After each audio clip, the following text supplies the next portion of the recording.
আজকে বাজার করে নিয়ে এসেছিল অনেকগুলো তাজা তাজা সবজি। তো আম্মু বাজারগুলো ঢালতেছিল সুন্দর করে। পুঁই শাক এক ট্রেতে নিয়েছে, আর পরি এখানে দুষ্টমি করতেছিল বসে বসে, আর কবিও ছিল।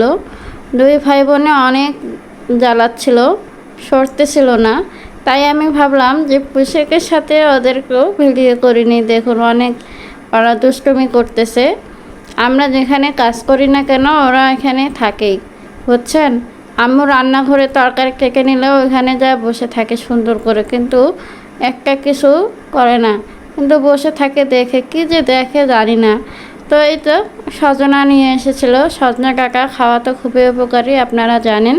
সজনা কাকা খেলে কোলেস্টেরলের নিয়ন্ত্রণ রাখে শরীরের। তো সজনে কাকা খেতে ইচ্ছা করতেছিল, তারপরে আব্বু বলল যে সজনে কাকা নিয়ে যাই তাহলে। তো বললাম নিয়ে আসো। আর এই বাজারগুলো সবগুলো আমাদের গ্রাম থেকে নিয়ে এসেছে। আব্বু গ্রামে যায়, তো গ্রামের বাজার থেকে অল্প দামে সব কিছু নিয়ে এসেছে।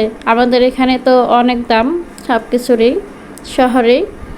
তো শসা, লেবু, তারপরে বেগুন, এগুলো খুব অল্প দামে নিয়ে এসেছে।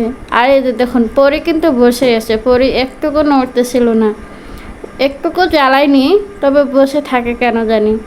মনে হচ্ছে যে কি যে দেখতেছে, তাই না? এই অবলা জিনিসগুলো কিন্তু এভাবে তাকিয়ে থাকলে খুব মায়া হয়, খুবই ভালো লাগে দেখতে। এই যে দেখুন পরি একটুকু নড়তেছে না, খুবই সুন্দর করে দেখতেছে কি কি করতেছি না করতেছি সবই দেখতেছে। তো এইটা কাঁচামরিচগুলো দেখতেছেন সবুজ সবুজ, এই কাঁচামরিচগুলো আব্বু সুন্দর করে নিয়ে এসেছে। আর আব্বু অনেক কাজে ব্যস্ত থাকলেও বাজারগুলো কিন্তু ঠিকঠাক করে নিয়ে আসে। টমেটো অনেকগুলো নিয়েছে, টমেটো কিন্তু অনেকগুলো নিয়ে এসে আম্মু ফ্রিজে রাখে না, সঙ্গে সঙ্গে আর কি আমরা খাওয়া শেষ করি, তরকারিতে রান্না করে। আর এই যে আলু নিয়ে এসেছে 5 কেজি করে, সবগুলো অনেকগুলো করে আলু নিয়ে এসেছে। আর এই যে আবার দেখুন যে পরি সুন্দর করে বসে আছে। আম্মু যতক্ষণ আমি ভিডিও করতেছিলাম ততক্ষণ সে পরি বসেই ছিল। তো এই যে কবিও আসছে আবার। কবিকে মনে হয় আপনারা দেখেননি। এই যে পরি কবি দুই ভাই বোন। দেখুন টমেটোগুলো অনেক সুন্দর লাল লাল, তাই না? টমেটোগুলো দিয়ে অনেক কিছু রান্না করা যায়, মাছ, মাংস।